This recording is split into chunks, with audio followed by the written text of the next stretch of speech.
Hello friends, vertex defence academy YouTube channel पर आपका हार्दिक स्वागत है। लास्ट क्लास में अपन ने नंबर सिस्टम टॉपिक कंप्लीट किया था, तो उस टॉपिक से रिलेटेड कुछ क्वेश्चन जो हैं वो इससे अगले वीडियो में अपन लेके आएंगे। क्वेश्चंस सॉल्व करने से पहले अपन एक नया टॉपिक लेके चल लेते हैं, एलसीएम तथा एचसीएफ। यदि किसी भी एग्जाम की बात करी जाए तो इस टॉपिक से भी क्वेश्चन जो वो काफ़ी बार पूछे जाते हैं, काफ़ी अच्छे क्वेश्चन यहाँ से बनते हैं। तो बिल्कुल बेसिक से शुरू करके अपन धीरे धीरे लेवल बढ़ाते हुए चलेंगे।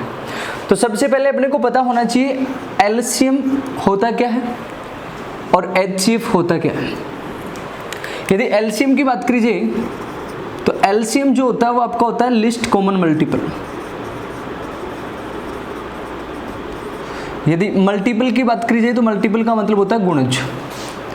और यदि एचसीएफ की बात करी जाए तो एचसीएफ जो होता है वो common factor, highest common factor. और यदि फैक्टर की बात करी जाए तो फैक्टर जो होता है वो आपका गुणनखंड। यदि एचसीएफ की बात करी जाए तो एचसीएफ को अपन ग्रेटेस्ट कॉमन डिवीजन भी लिख सकते हैं,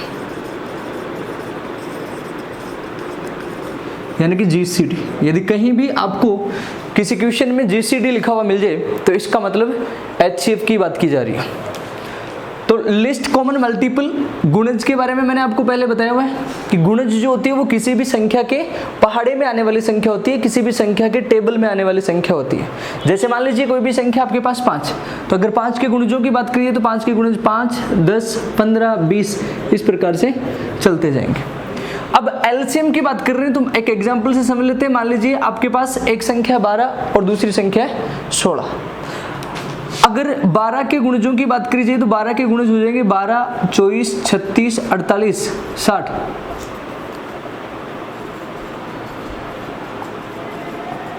और यदि 16 के गुणजों की बात करी जाए तो 16, 32, 48 इस प्रकार से। तो एलसीएम जो होता है वो कॉमन मल्टीपल। अगर कॉमन मल्टीपल की बात करी जाए तो यहाँ पे कॉमन मल्टीपल जो है वो 48 है और 96 है। लेकिन कॉमन मल्टीपल जो होना चाहिए वो भी लिस्ट यानी कि छोटे से छोटा होना चाहिए। तो इसलिए छोटे से छोटा कॉमन मल्टीपल जो आएगा वो आपके पास कौन निकल के आएगा? 48। इसलिए यदि इन दोनों संख्याओं के एलसीएम की बात करी जाए तो एलसीएम जो आएगा वो अपने पास 48 निकल के आएगा। तो यहाँ से एलसीएम की डेफिनेशन निकल के आई कि एलसीएम जो होता है वो दी गई संख्याओं का छोटे से छोटा समान गुणज होता है। और गुणज ऐसी संख्या होती है जिसमें दी गई संख्याओं का भाग पूरा पूरा जाता है। इसलिए आप कह सकते हो कि एलसीएम उन संख्याओं के आगे आने वाली वह छोटी से छोटी संख्या होती है जिसमें दी गई संख्याओं का भाग पूरा पूरा जाता है। नेक्स्ट आगे बात करते हैं एचसीएफ की, महत्तम समापवर्तक की, कि एचसीएफ क्या होता है। तो एचसीएफ जो होता है वो आपका हाईएस्ट कॉमन फैक्टर, और फैक्टर की बात करिए तो फैक्टर गुणनखंड। और गुणनखंड जो होते हैं वो हमेशा किसी भी संख्या से छोटे होते हैं, या गुणनखंड उस संख्या के लिए वो सारी की सारी संख्याएं होती हैं जिनका भाग उसमें पूरा पूरा जाता है। जैसे यही एग्जाम्पल मान लीजिए 12 और 16, इन दोनों का एचसीएफ ज्ञात करने के लिए कहा जाए तो आप 12 के गुणनखंड कर लो। और यदि 12 के गुणनखंडों की बात करिए तो 1, 2, 3, 4, 6 और 12। 16 के गुणनखंड 1, 2, 4, 8 और 16। अब कॉमन, अगर कॉमन की बात करिए तो कॉमन 1 है, 2 है और 4 है। लेकिन हाईएस्ट का मतलब हो गया बड़े से बड़ा, और बड़े से बड़ा कॉमन गुणनखंड जो वो कौन है? 4। इसलिए इन दोनों संख्याओं का जो एचसीएफ आएगा वो अपने पास कितना निकल के आएगा? 4। तो आप कह सकते हो कि एचसीएफ दी गई संख्याओं का बड़े से बड़ा समान गुणनखंड होता है, या फिर आप कह सकते हो कि संख्याओं के पीछे आने वाली वो बड़ी से बड़ी संख्या जिसका भाग उन संख्याओं में पूरा पूरा जाता है।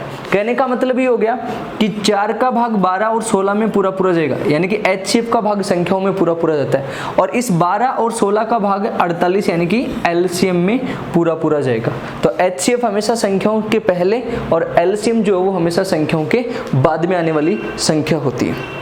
तो ये तो जो था वो बेसिक था कि एलसीएम क्या होता है और एचसीएफ क्या होता है। तो एलसीएम संख्याओं के पीछे आगे आने वाली वह छोटी से छोटी संख्या जिसमें दी गई संख्याओं का भाग पूरा पूरा जाता है, और एचसीएफ उन संख्याओं के पीछे आने वाली वो बड़ी से बड़ी संख्या जिसका भाग उन संख्याओं में पूरा पूरा जाता है। नेक्स्ट आगे अपन बात करते हैं कि एलसीएम और एचसीएफ ज्ञात कैसे किया जाता है, how to find LCM and HCF. तो एलसीएम ज्ञात करने के लिए कई मेथड काम में लिए जाते हैं, जिनमें पहला मेथड जो है वो आपका है डिवीजन मेथड यानी कि भाग विधि, दूसरा मेथड जो है वो आपका प्राइम फैक्टराइजेशन मेथड यानी कि अभाज्य गुणनखंड विधि, और तीसरा जो है वो अपन सीधा भी एलसीएम निकाल सकते हैं। कि जैसे मान लीजिए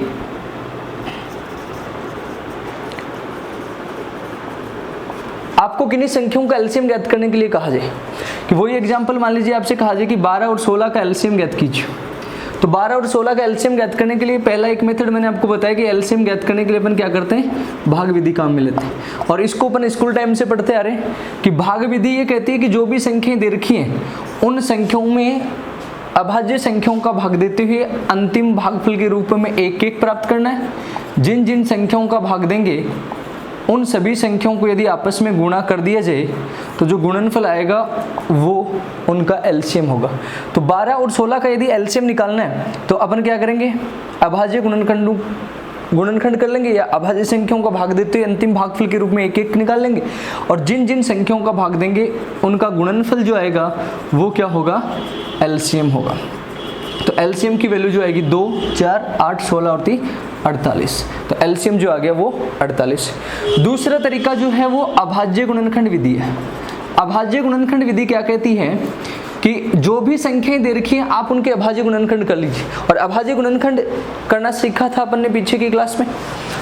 मान लीजिए 12 के अभाज्य गुणनखंड करेंगे तो 12 को अपन लिख सकते हैं 2 गुणा 2 गुणा 3। उसके बाद में यदि 16 के गुणनखंड करने हैं तो इसको लिख सकते हैं 2 गुणा 2 गुणा 2 गुणा 2। उसके अब देखो एलसीएम निकालना है, तो एलसीएम निकालने के लिए जो कॉमन आ रहा है उनमें से तो एक एक लेना है। तो यहाँ पे देखो 2 और 2 कॉमन आ रहा है तो इसको तो एक एक बार ही लेना है। उसके बाद में जो बच गए उनको पूरे को ले लो। तो यहाँ पे 2 गुणा 2 बच गया और यहाँ पे 3 बच गया, इसको पूरे को ले लो। सॉल्व करेंगे तो 2 2 4 2 8 2 16 और 16 को 3 से मल्टीप्लाई कर दिया तो रिजल्ट जो आ गया वो कितना आ गया, 48। और तीसरा एलसीएम निकालने का सीधा तरीका है, ट्रिक है कि मान लीजिए आपसे कह रहा है कि 12 और 16 का एलसीएम ज्ञात करना है। तो 12 और 16 का एलसीएम, जिन भी संख्याओं का एलसीएम ज्ञात करते हैं उनमें अपन बड़ी वाली संख्या को एलसीएम मान लेते हैं। तो यहाँ पे आपने क्या करा, 16 को एलसीएम मान लिया। अब अगर 16 एलसीएम है तो जो बच गई उसका भाग इसमें पूरा पूरा जाएगा, क्योंकि डेफिनेशन में मैंने आपको बताया कि वह छोटी से छोटी संख्या जिसमें प्रत्येक संख्या का भाग पूरा पूरा जाता है वो एलसीएम होता है। आपने मान लिया 16 एलसीएम है तो इस 16 में क्या होना चाहिए, 12 का भाग जाना चाहिए। आप देखोगे इस 16 में 12 का भाग नहीं जा रहा है। क्यों नहीं जा रहा है, क्योंकि 12 जो है उसको अपन लिख सकते हैं 3 गुणा 4। अब इस 16 में ये 4 तो मौजूद है लेकिन ये 3 मौजूद नहीं है, तो इस 16 में इस 3 को शामिल करना पड़ेगा। और 16 में इस 3 को शामिल करेंगे तो एलसीएम जो आ गया वो अपने पास कितना निकल के आ गया, 48 निकल के आया। समझ आई होगी ये चीज। एक एग्जांपल और देख लीजिए सीधा, कि मान लीजिए आपको एक संख्या दे रखी है 18 और दूसरी संख्या दे रखी है 20। आपने इन दोनों संख्याओं का एलसीएम निकालना है। अब एलसीएम निकालने के लिए मैंने आपसे क्या कहा, बड़ी वाली संख्या को एलसीएम मान लीजिए। तो बड़ी वाली संख्या मतलब 20 एलसीएम हो गया। अब 20 एलसीएम है तो 20 में 18 का भाग पूरा पूरा जाना चाहिए। आपने देखा 20 में 18 का भाग पूरा पूरा नहीं जा रहा है। क्यों नहीं जा रहा है, क्योंकि 20 में 9 नहीं है। क्योंकि 18 को तो देखो 2 गुणा 9 लिख सकते हैं ना, तो 20 में 9 नहीं है। तो आप क्या करो, 20 को 9 से मल्टीप्लाई कर दो और 20 को 9 से मल्टीप्लाई करेंगे तो रिजल्ट जो आएगा वो अपने पास 180। कहने का मतलब इन दोनों संख्याओं का एलसीएम जो है वो 180 निकल के आ जाएगा। तो किन्हीं भी संख्याओं का एलसीएम सीधा ज्ञात करने के लिए आप यही तरीका ध्यान में रख लो कि जो भी संख्याएं दे रखी हैं उन संख्याओं में बड़ी वाली संख्या को अपन क्या करेंगे, एलसीएम मान लेंगे। और बड़ी वाली संख्या को एलसीएम मानेंगे तो अगर कंप्लीटली डिवाइड हो रहा है तो वही संख्या एलसीएम हो जाएगी, और यदि कंप्लीटली डिवाइड नहीं हो रहा है तो किसकी कमी है, जो कमी है उससे मल्टीप्लाई कर दीजिए। जैसे एक एग्जांपल और देख लो।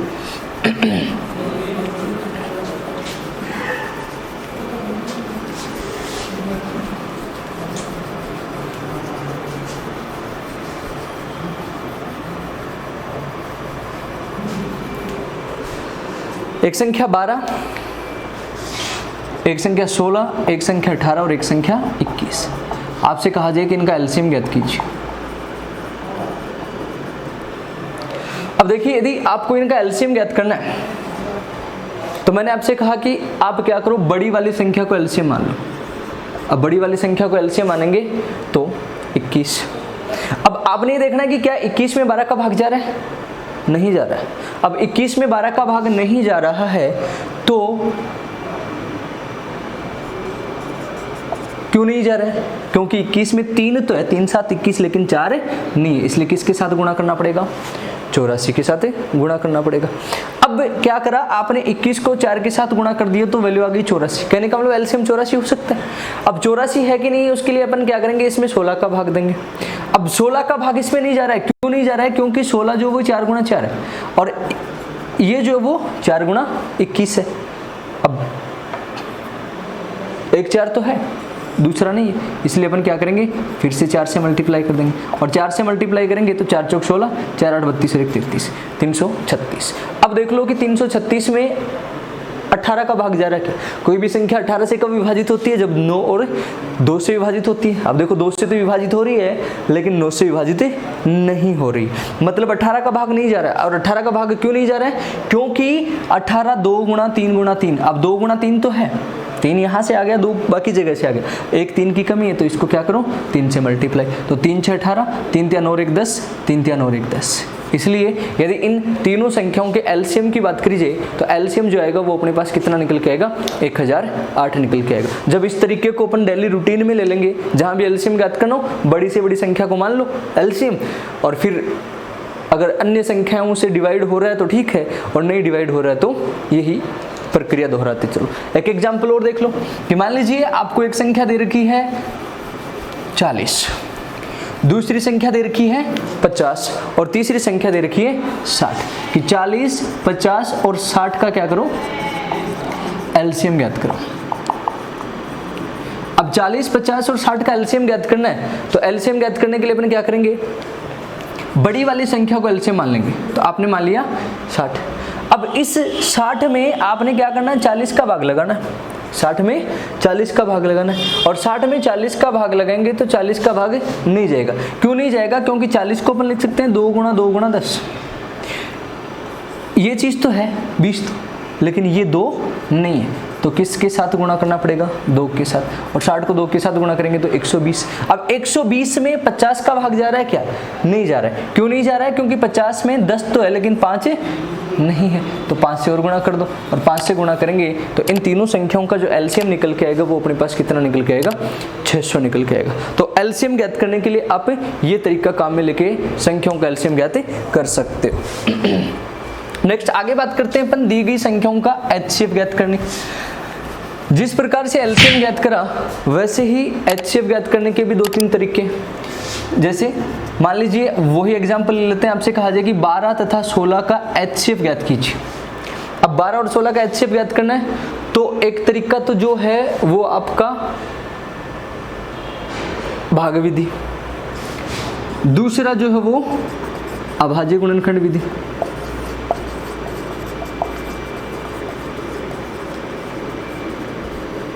भाग विधि की बात करी जाए तो भाग विधि क्या कहती है कि जो भी संख्याएं आपको दे रखी हैं उन संख्याओं में बड़ी वाली संख्या में छोटी वाली संख्या का भाग लगा दो। तो यहाँ पे 12 और 16 का एचसीएफ ज्ञात करना, तो बड़ी संख्या कौन है, 16। 16 में 12 का भाग लगा दीजिए, और 16 में 12 का भाग लगाएंगे तो एक बार पूरा पूरा जाएगा, शेषफल कितना बच गया, 4। यदि बड़ी संख्या में छोटी संख्या का भाग पूरा पूरा जाता है तो वो छोटी वाली संख्या एचसीएफ हो जाएगी, और यदि छोटी संख्या का भाग पूरा पूरा नहीं जाता है तो शेषफल का भाग उस संख्या में लगा दीजिए, छोटी वाली। तो शेषफल 4 का भाग 12 में लगाएंगे, रिजल्ट जो आ गया वो 0। और 0 शेषफल की स्थिति में जिस संख्या का आप लास्ट में भाग लगा रहे हो वो संख्या आपका क्या होगी, एचसीएफ। कहने का मतलब एचसीएफ जो आ गया वो अपने पास कितना निकल के आ गया, 4 निकल के आ गया। दूसरा अभाज्य गुणनखंड विधि, कि आप 12 और 16 के अभाज्य गुणनखंड कर लीजिए, और 12 और 16 के अभाज्य गुणनखंड करेंगे तो 12 के गुणनखंड आएंगे 2 गुणा 2 गुणा 3, और 16 कहेंगे 2 गुणा 2 गुणा 2 गुणा 2। अगर एचसीएफ ज्ञात करना है तो एचसीएफ ज्ञात करने के लिए जो कॉमन वैल्यूज हैं उन्हीं का गुणनफल जो होगा वो एचसीएफ होगा। तो देखो ये 2 कॉमन है, ये 2 कॉमन है, ये 3 कहीं है नहीं, तो एचसीएफ जो आएगा वो अपने पास कितना निकल के आएगा, 2 गुणा 2 यानी कि 4। अब देखो यदि एचसीएफ निकालना है तो सीधा कैसे निकालते हैं, समझ लीजिए थोड़ा सा कि मान लीजिए आपको कोई भी दो संख्याएं दे रखी, ये 12 और 16 दे रखी हैं, तो अगर 12 और 16 का HCF ज्ञात करना है तो एक चीज ध्यान में रखो कि किन्हीं भी दो संख्याओं का HCF कभी भी उनके अंतर से बड़ा नहीं हो सकता। कहने का मतलब ये हो गया कि किन्हीं भी दो संख्याओं का अंतर हमेशा उन दोनों के HCF के बराबर या उनसे बड़ा होता है। जैसे यदि 12 और 16 की बात करिए तो 12 और 16 का डिफरेंस जो आएगा वो कितना आएगा 4, और इस 4 की वैल्यू जो है वो इनके HCF के बराबर या उससे बड़ी होगी। तो आपने क्या करना है, HCF डायरेक्ट ज्ञात करना है, तो जो दो संख्याएं हैं उन दो संख्याओं का अंतर निकाल लीजिए। अगर अंतर का डिवाइड उन दोनों संख्याओं में पूरा पूरा हो रहा है तो वो अंतर ही HCF हो जाएगा, और यदि अंतर का डिवाइड पूरा पूरा नहीं हो रहा है तो उस अंतर के गुणनखंड देख लीजिए आप, जिनका डिवाइड उन दोनों संख्याओं में पूरा पूरा होता हो। तो जो गुणनखंड होंगे वो उनमें जो बड़े वाला गुणनखंड होगा वो उन दी गई दोनों संख्याओं का HCF होगा। जैसे मान लीजिए आपको एक संख्या दे रखी है 35 और एक संख्या दे रखी है 45। आपसे कहा जाए कि इन दोनों संख्याओं का HCF ज्ञात कीजिए। तो HCF ज्ञात करने के लिए एक तरीका तो आपके पास ये है कि भाग विधि अप्लाई कर सकते हैं अपन की दी गई संख्याओं में बड़ी वाली संख्या में छोटी वाली संख्या का भाग लगा दो, जो शेषफल बच रहा है फिर से पीछे वाली संख्या में भाग लगा दो, और इस प्रक्रिया को तब तक दोहराओ जब तक कि शेषफल 0 ना बचे। लेकिन सीधा सॉल्व करने के लिए मैंने आपको क्या कहा कि जो भी संख्याएं दे रखी हैं उनका डिफरेंस देखो। तो 35 और 45 का डिफरेंस देखेंगे तो डिफरेंस कितना आएगा 10। कहने का मतलब ये हो गया कि उन दोनों संख्याओं का HCF जो होगा वो 10 या 10 से छोटा होगा। अगर HCF 10 है तो 10 का भाग इन दोनों संख्याओं में जाएगा। तो आपने लगा के देखा 35 में 10 का भाग नहीं जा रहा है, और नहीं जा रहा है तो इसका मतलब इस 10 के फैक्टर करो, और 10 के फैक्टर करेंगे तो एक फैक्टर तो आएगा 2 और एक फैक्टर आएगा 5। पहले अपन 5 का भाग लगाएंगे, और 5 का भाग लगाएंगे तो 35 में भी पूरा पूरा जा रहा है, और 5 का भाग 45 में लगाएंगे तो उसमें भी पूरा पूरा जा रहा है। इसका मतलब इन दोनों संख्याओं का जो HCF निकल के आया वो कितना निकल के आएगा 5 निकल के आएगा। मान लीजिए एक एग्जाम्पल और लेते हैं। आपको एक संख्या जो दे रखी है वो दे रखी है 175, और एक संख्या जो दे रखी है वो आपको दे रखी है 210, और एक संख्या जो दे रखी है वो आपको दे रखी है 200 या मान लीजिए 330। अब आपसे कहा जाए कि इन तीनों संख्याओं का HCF कितना होगा, तो इन तीनों संख्याओं का HCF ज्ञात करने के लिए क्या करो, आप ऐसी संख्याएं फाइंड करो जिनका डिफरेंस जो वो सबसे कम आ रहा है। क्यों? क्योंकि HCF जो है वो दो संख्याओं के अंतर से कम ही आएगा या उनके अंतर के बराबर ही आएगा। अब देखो इन दो संख्याओं का अंतर लेंगे तो अंतर की वैल्यू जो आएगी वो अपने पास कितनी निकल के आएगी 35 निकल के आएगी, और यदि इन दोनों संख्याओं का अंतर लेंगे तो इन दोनों संख्याओं का जो अंतर आएगा वो अपने पास कितना निकल के आएगा 120 निकल के आएगा। कहने का मतलब ये हो गया कि HCF की वैल्यू 35 या 35 से छोटी आएगी। तो आपने 35 का भाग लगा के देखना है प्रत्येक संख्या में, और 35 का भाग प्रत्येक संख्या में लगा के देखेंगे तो देखो 175 में 35 का भाग जा रहा है 5 बार, 210 में 35 का भाग जा रहा है, लेकिन 330 में 35 का भाग नहीं जा रहा है। इसका मतलब 35 HCF नहीं हो सकता, और 35 HCF नहीं हो सकता तो इसका मतलब 35 के जो फैक्टर होंगे वो उनमें से कोई एक HCF होगा। तो 35 का एक फैक्टर जो बन गया वो अपना बन गया 5, एक फैक्टर बन गया 7। तो 7 का डिवाइड इसमें नहीं होगा, और 7 का डिवाइड इसमें नहीं होगा, तो HCF की वैल्यू जो आएगी वो अपने पास कितनी निकल के आएगी 5। और यदि बेसिक कंसेप्ट यानी कि भाग विधि से निकालना चाहो तो मैंने आपसे कहा कि सबसे छोटी संख्या का भाग उससे बड़ी वाली संख्या में लगा के देखेंगे। तो 175 का भाग 210 में लगाएंगे, एक बार पूरा पूरा जाएगा। सॉल्व करेंगे तो वैल्यू जो आएगी वो अपने पास शेषफल की 35 का भाग 175 में लगाएंगे तो 5 बार पूरा पूरा शेषफल कितना आ गया 0 शेषफल की स्थिति में उन दोनों संख्याओं का HCF आ गया 35। अब इस 35 का भाग 330 में भी जाना चाहिए। अब 35 का भाग 330 में देंगे तो 9 बार पूरा पूरा जाएगा, 9 5 45, 9 3 27 और 4 31। शेषफल जो बच गया वो अपने पास 15 बच गया। अब 15 का भाग 35 में लगाएंगे तो एक बार पूरा 2 बार पूरा पूरा जाएगा, शेषफल 5 बच गया, और 5 का भाग 15 में लगाएंगे तो 3 बार पूरा पूरा जाएगा, शेषफल 0 शेषफल की स्थिति में जिस संख्या का भाग आप अंत में लगा रहे हो वही संख्या जो होगी वो आपका दी गई संख्याओं का LCM होगा। क्लियर है ये चीज? तो ये जो था वो संख्याओं का LCM तथा HCF ज्ञात करना। अब देखो यहां से सीधे क्वेश्चन पुटअप होते हैं। एक तो आपसे पूछ ले कि दी गई संख्याओं का LCM क्या होगा, आपसे पूछ ले कि दी गई संख्याओं का HCF क्या होगा। दूसरा यहाँ पे LCM और HCF से रिलेटेड कुछ क्वेश्चंस बनते हैं। अब क्वेश्चंस किस प्रकार से बनते हैं वो देखिए आप।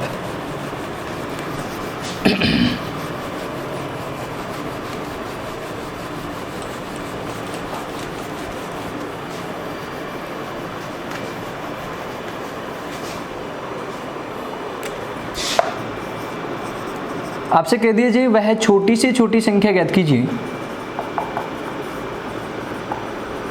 पहले एलसीएम से रिलेटेड ले लेते हैं। वह छोटी से छोटी संख्या ज्ञात कीजिए जो 40, 45 तथा 60 से पूर्णतया विभाजित होती है।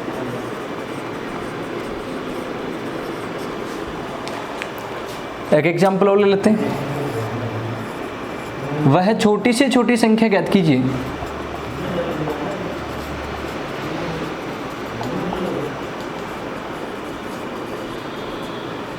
जिसमें 15, 20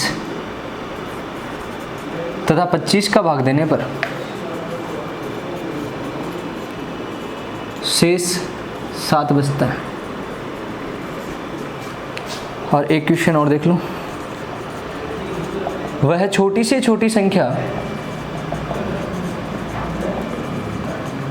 क्या होगी जिसमें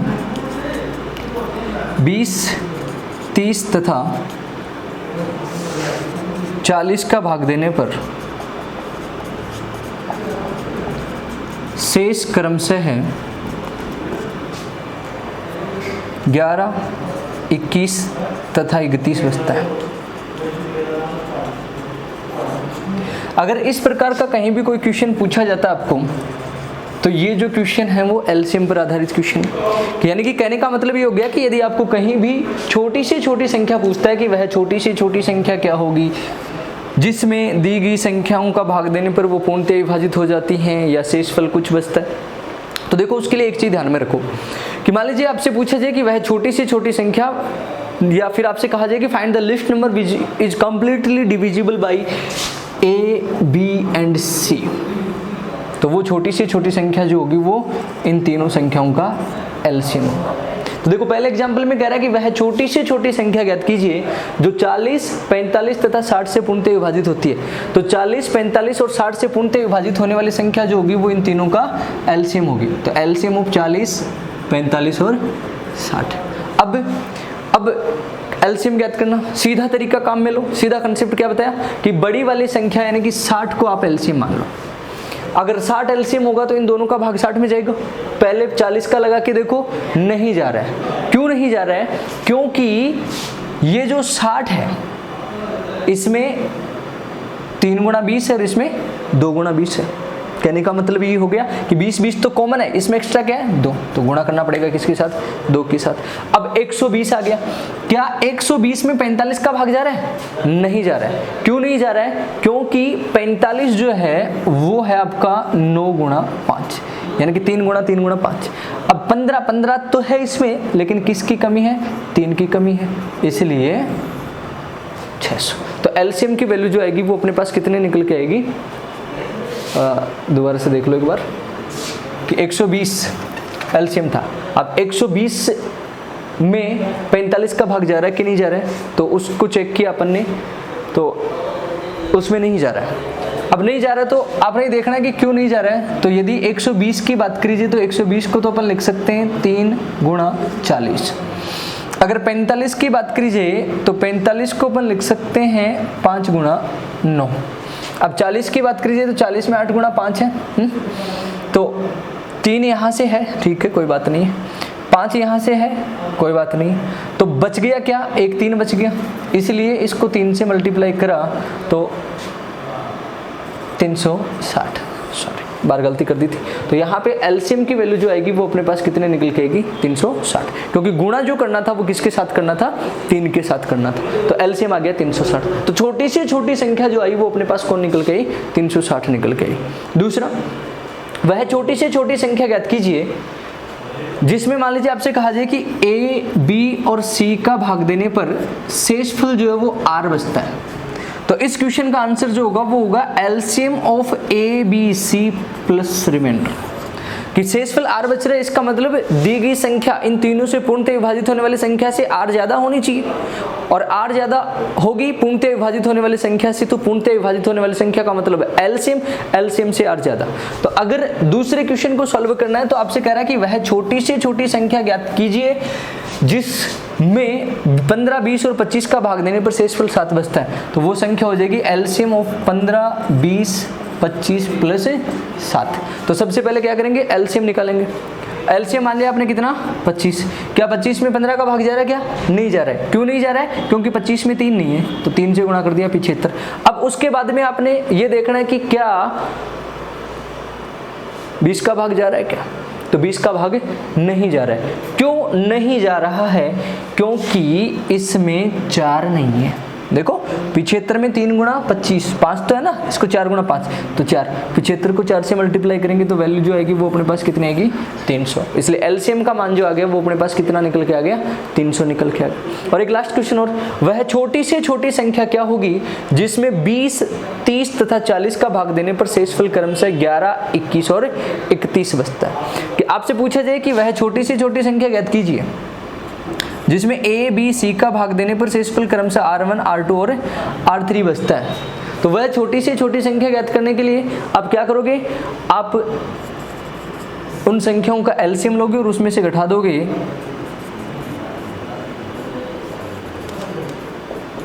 C माइनस R3। देखिए आपसे कह रहा है कि वह छोटी से छोटी संख्या क्या होगी जिसमें 20, 30 तथा 40 का भाग देने पर शेषफल क्रमशः 11, 21 तथा 31 बचता है। तो भाग दे रहे थे अपन 20 का तो शेषफल बच रहा था 11, भाग दे रहे थे 30 का तो शेषफल बच रहा था 21, और भाग दे रहे थे 40 का तो शेषफल बच रहा था 31। इस प्रकार का कोई भी क्वेश्चन पूछा जाए तो सबसे पहले आपने देखना है कि भाजक और शेषफल का अंतर कितना है। तो यहाँ पे 9, यहाँ पे भी 9 और यहाँ पे भी 9। यदि भाजक और शेषफल का अंतर समान हो तो उस समान अंतर को एलसीएम में से घटाने पर पूछी गई संख्या प्राप्त होती है। तो इसका आंसर जो आएगा वो अपने पास आ जाएगा एलसीएम ऑफ 20, 30 एंड 40 माइनस 9। कर दो 16। अब एलसीएम लेंगे तो कितना, मान लीजिए 40, 20 4 है, 3 नहीं तो 120, 120 माइनस 9, 120 माइनस 9 का मतलब कितना हो गया, 111। तो 111 वह छोटी से छोटी संख्या है जिसमें अगर अपन दी गई संख्याओं का भाग देंगे तो शेषफल जो है वो क्रमशः 11, 21 और 31 ही बनेगा। तो बेसिक कंसेप्ट पे ये 3 टाइप के क्वेश्चन जो बनते हैं वो एलसीएम से बनते हैं। इसी प्रकार यही 3 टाइप के क्वेश्चन जो है वो बेसिक से एचसीएफ पर भी बनते हैं।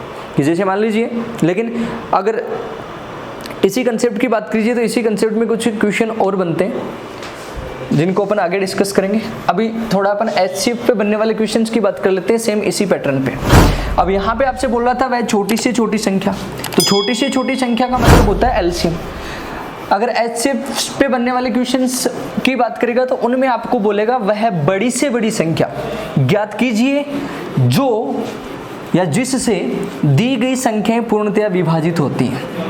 तो यदि आपको कहीं भी बड़ी से बड़ी संख्या पूछी जाती है तो बड़ी से बड़ी संख्या ज्ञात करने के लिए अपन क्या करेंगे, एचसीएफ ले लेंगे। यदि पूर्णतया विभाजित होने के लिए कह रहा है तो सीधा एचसीएफ लेके छोड़ दो। यदि कुछ शेष बचाने के लिए कह रहे हैं तो सबसे पहले अपन क्या करेंगे, प्रत्येक संख्या में शेषफल घटा देंगे और शेषफल घटाने के बाद में जो रिजल्ट आएगा उस रिजल्ट का एचसीएफ ले लेंगे।